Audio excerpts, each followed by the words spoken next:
क्योंकि ये CBT exam है तो आपको यहाँ पे अलग अलग स्लॉट में एग्जामिनेशन लिया जाएगा, कंप्यूटर बेस्ड ऑनलाइन एग्जाम लिया जाएगा और यहाँ पे एक नॉर्मलाइजेशन का जो प्रोसेस है वो यहाँ पे अपनाया जाएगा, उस बिहाफ पे आपका रिजल्ट तैयार होगा। तो साथियों नमस्कार, स्वागत है एक बार फिर से हमारे इस चैनल पे। आशा करता हूँ आप सभी लोग स्वस्थ होंगे। एक बार मैं बता दूं, फिर से बिहार टेक्निकल सर्विस कमीशन की तरफ से हम वैकेंसी लेकर के आए हैं, जिसको लेकर के जो है बड़ी अपडेट है।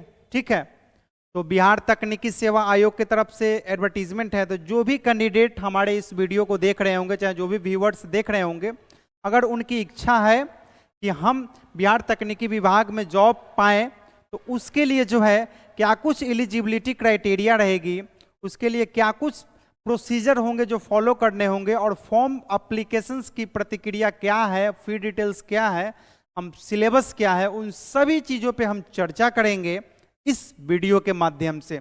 ठीक है, तो आप सब वीडियो में बने रहिएगा और हम टू द पॉइंट बात करते हैं। समय एक्स्ट्रा लेने की मुझे कभी ज़रूरत ही नहीं पड़ी, तो चलिए हम मूव करते हैं और डायरेक्ट वेबसाइट की तरफ ही हम लोग मूव करेंगे। तो ये देख सकते हैं कि आपके सामने में बिहार तकनीकी सेवा आयोग का ऑफिशियल वेबसाइट है। ठीक है, यहाँ से जो है रिक्रूटमेंट सेक्शन में जब आप आते हैं, ठीक है, तो एक देख पाइएगा कि जनवरी 2025 का advertisement for regular appointment for the post of kit संग्रहकर्ता।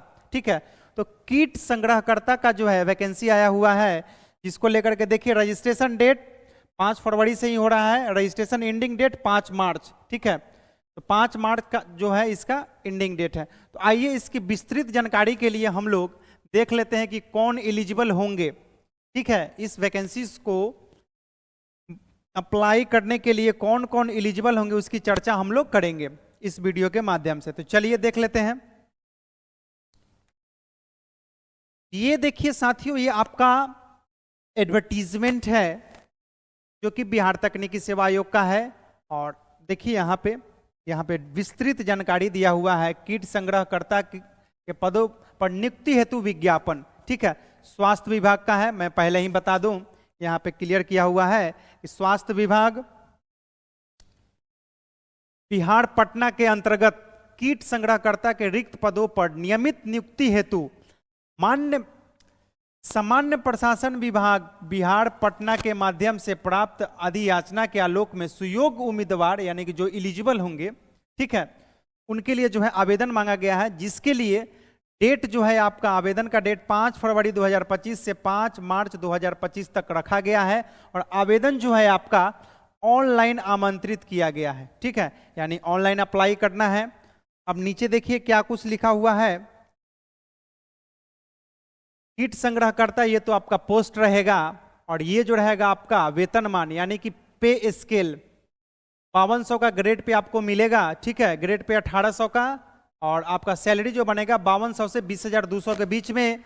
उसके साथ पे लेवल जो रहेगा आपका 1 का रहेगा। ठीक है, पे लेवल 1, जिसके लिए एलिजिबिलिटी क्राइटेरिया की अगर बात की जाए तो 10+2 यानी कि इंटरमीडिएट मांगा गया है। ठीक है,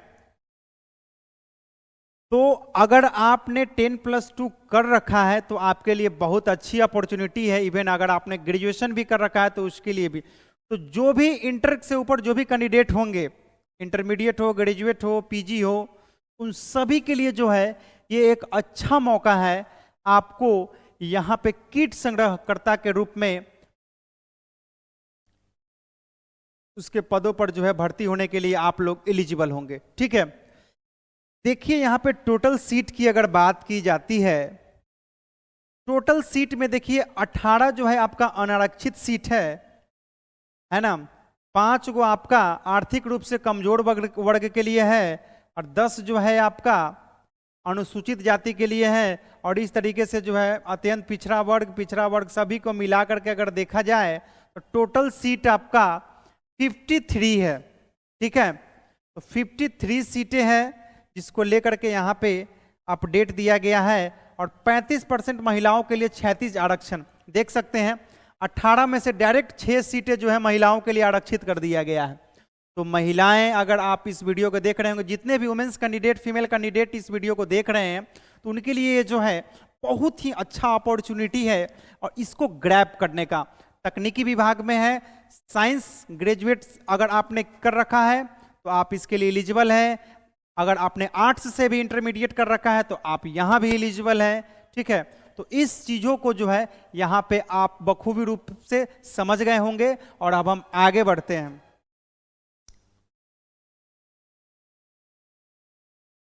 देखिए यहाँ पे एज लिमिट की अगर बात की जाए तो 1 अगस्त 2024 को न्यूनतम आयु आपकी 18 वर्ष हो जानी चाहिए। यानी एज लिमिट जो है आपका मेजरमेंट कब से किया जा रहा है? 1 अगस्त 2024, क्योंकि वैकेंसी उसी वक्त की है। देख सकते हैं यहाँ पे 2024 की वैकेंसी है, इसलिए जो है 2024 से एज लिमिट मेजर किया जा रहा है। अनारक्षित के लिए 37 वर्ष, आरक्षित वर्ग महिला के लिए 40 वर्ष, पिछड़ा वर्ग अत्यंत पिछड़ा वर्ग पुरुष हो चाहे महिला हो उनके लिए 40 वर्ष का एज लिमिट रखा गया है। तो ये आपका एज का कंडीशंस रहा। ठीक है, अगर आप SC ST में आते हैं तो 2 साल और बढ़ जाएगा और आपका 52 चला जाएगा। ठीक है, देखिए आगे कहा गया है, आयोग द्वारा मैट्रिकुलेशन या समतुल्य प्रमाण पत्र में अंकित उम्मीदवार की जन्म तिथि मान्य की जाएगी। अगर आपके पास जो मैट्रिक में जो डेट ऑफ बर्थ है, ठीक है, उसी को जो है आपका डेट ऑफ बर्थ वहां पे मान्य किया जाएगा। समान प्रशासन विभाग के संकल्प संख्या 962 22/1/2021 के आलोक में दिव्यांगों को अधिकतम उम्र सीमा में 10 वर्ष की छूट अनुमान्य है। जो भी अगर फिजिकली डिसेबल कैंडिडेट हैं तो उनको यहाँ पे 10 साल का छूट दिया जाएगा। ठीक है, चलिए अब हम आगे बात कर लेते हैं। आवेदन जो है आपका ऑनलाइन अप्लाई किया जाएगा। ठीक है, अब यहाँ पे कहा गया है कि ऑनलाइन आवेदन करते समय इंगित कॉलम में आरक्षण का दावा नहीं करने पर आरक्षण का लाभ नहीं मिलेगा। तो याद रहे, जो भी आपने सर्टिफिकेट है, ठीक है, अगर आप OBC कैटेगरी में आते हैं तो आप अपना जाति प्रमाण पत्र, जो भी जिस भी कैटेगरी में आते हैं आप अपना जाति प्रमाण पत्र बनवा लें। ठीक है, अगर आप NCL एक प्रमाण पत्र होता है जो नॉन क्रीमी लेयर, अगर आपके पास क्रीमी लेयर सर्टिफिकेट का अगर आपको दावा करना है तो उसके लिए आपको यहाँ पे NCL लगाना पड़ेगा। ठीक है, तो जिस भी जाति से आप बिलोंग करते हैं अगर आपको उस जाति का यहाँ पे प्रमाण पत्र देना पड़ेगा, तभी आपका जो है एज लिमिट्स का कंडीशंस या फिर जो भी विभाग का अपना कुछ टर्म्स एंड कंडीशंस है उसका लाभ आप उठा पाएंगे। आगे बढ़ते हैं। देखिए यहाँ पे वही बात कही गई है, क्रीमी लेयर रहित प्रमाण पत्र जो भी चीजें हैं, और आप अपना स्थायी निवास प्रमाण पत्र, ठीक है, वो सभी चीजें जो है आपको वहां पे फॉर्म में डालनी है। जो भी डॉक्यूमेंट्स वगैरह सब मांगा जाएगा। तो ये सब बात बाकी सब बेसिक डिटेल्स है। ठीक है, फीस का जो है देख लीजिए क्या कुछ कंडीशंस है। सामान्य वर्ग यानी कि जनरल, OBC, ठीक है, अत्यंत पिछड़ा वर्ग और आर्थिक रूप से कमजोर वर्ग के लिए 600 रुपये रखा गया है। वहीं अगर हम बात करें SC ST के लिए तो महज 150 रुपये रखा गया है। वहीं अगर हम बात करें आरक्षित अनारक्षित वर्ग की महिला यानी कि ऑल फीमेल कैंडिडेट जो बिहार के निवासी हैं उनके लिए 150 रुपये रखा गया है। उसके बाद राज्य के बाहर के उम्मीदवार चाहे वे किसी भी वर्ग के महिला पुरुष हों तो उनके लिए 600 रुपये रखा गया। ठीक है, अगर आप बाहरी कैंडिडेट हैं तो आपको 600 रुपये यहाँ पे पे आउट करना पड़ेगा एज अ ऑनलाइन रजिस्ट्रेशन शुल्क जो आपका रहेगा वो यही रहेगा फॉर्म का। ठीक है, चयन की प्रक्रिया आइए देख लेते हैं। ठीक है, चयन की प्रक्रिया में आपका पहला पॉइंट कहा गया है कीट संग्रहकर्ता के पदों पर नियुक्ति इंटरमीडिएट स्तरीय प्रतियोगिता परीक्षा के आधार पर की जाएगी। यानी आपका 10+2 लेवल का एग्जाम लिया जाएगा। उसमें अगर आप पास करते हैं आपको वहां पे आगे का कार्यवाही आपके फेवर में किया जाएगा। ठीक है, नोट में देखिए क्या कहा गया है। निदेशालय स्वास्थ्य सेवाएं बिहार पटना के पत्रांक 280 दिनांक 10/4/2023 से प्राप्त मंतव्य के आलोक में उक्त परीक्षा में जीव विज्ञान यानी जिनका PCB है एवं PCM दोनों स्ट्रीम के प्रश्न शामिल किए जाएंगे, किंतु एक कीट संग्रहता के लिए जीव विज्ञान से संबंधित ज्ञान वांछनीय है, इसलिए कम से कम 50% प्रश्न जीव विज्ञान से पूछे जाएंगे। एक चीज यहां पर डिक्लेयर किया गया है ये पॉइंट इंपॉर्टेंट है, यहाँ पे आपको समझ लेना है। चाहे आप आर्ट्स से बिलोंग करते हो, चाहे आप साइंस से बिलोंग करते हो, पीसीएम फिजिक्स केमिस्ट्री मैथ को भी साइंस कैंडिडेट कहा गया है और फिजिक्स केमिस्ट्री बायोलॉजी कैंडिडेट को भी साइंस कैंडिडेट कहा गया है। तो यहाँ पे आपको ये तो बात पक्की है कि इंटरमीडिएट पास होना चाहिए, चाहे वो साइंस से हो चाहे वो आर्ट्स से हो। लेकिन यह किट संग्रहकर्ता से है और ये पोस्ट जो है स्वास्थ्य विभाग से रिलेटेड है और किट संग्रहकर्ता में विज्ञान का विज्ञान इन द सेंस कि जीव विज्ञान, ठीक है, तो बायोलॉजी का थोड़ा बहुत नॉलेज होना चाहिए।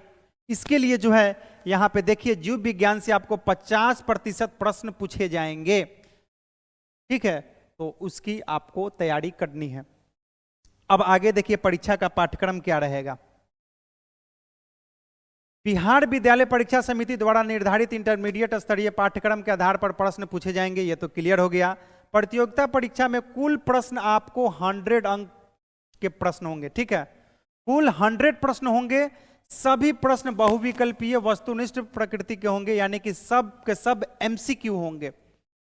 परीक्षा की अवधि 2 घंटे की होगी और कुल अंक 100 अंक के होंगे, यानी कि 100 क्वेश्चन 100 नंबर 120 मिनट, बहुत अच्छा समय है, ठीक है। कंपटीशंस के मामले से अगर देखा जाए तो 120 मिनट 100 क्वेश्चन सॉल्व करने के लिए आपको दिए जाएंगे, ठीक है।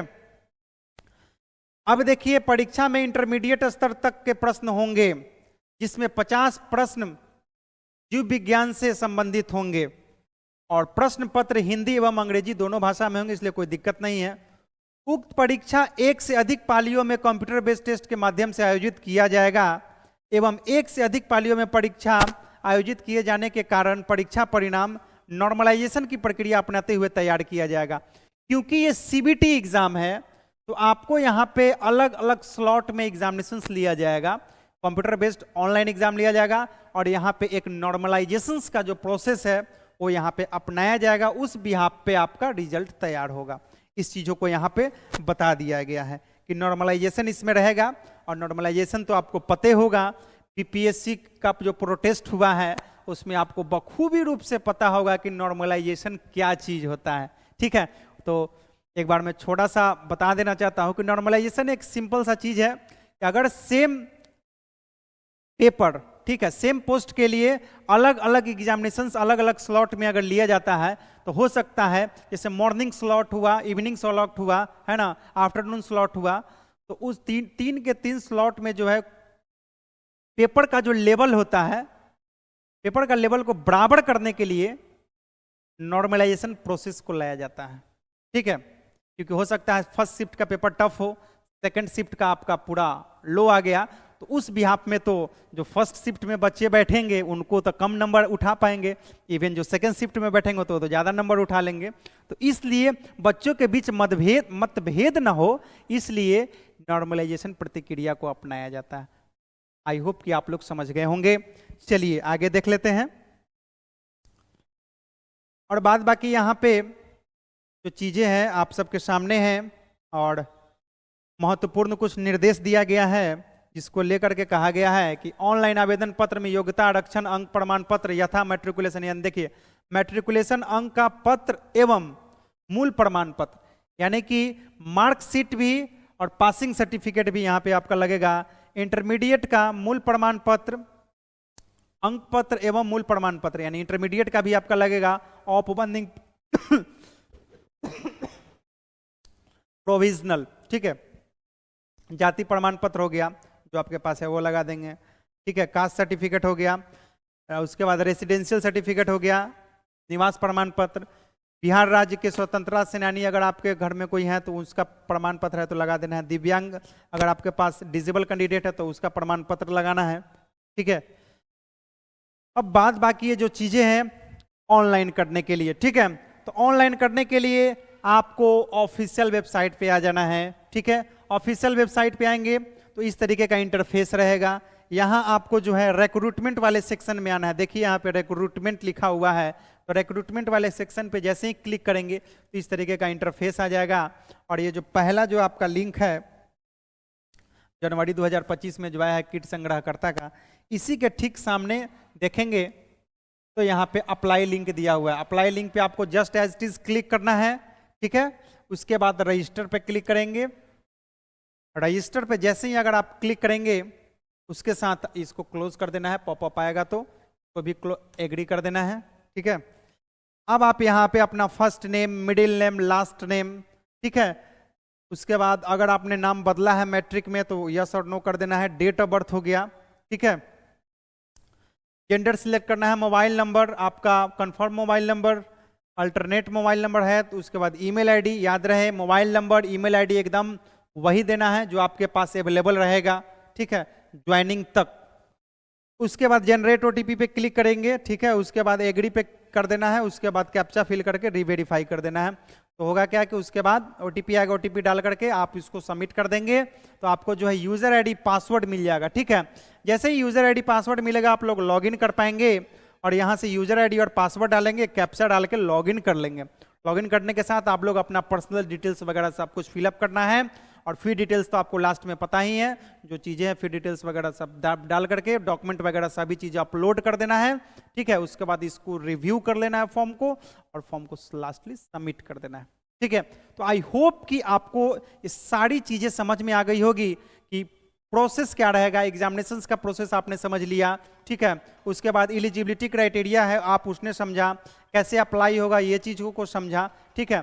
तो ओवरऑल मैंने सभी चीज़ों को बता दिया, ठीक है। तो चलिए फिर मिलेंगे आप सभी के साथ और तब तक के लिए जो है वीडियो अगर बेनिफिशियल हो तो हमारे वीडियो को लाइक करें, शेयर करें, सब्सक्राइब करना ना भूलें, ठीक है। तो चलता हूँ, मिलेंगे, तब तक के लिए जय हिंद।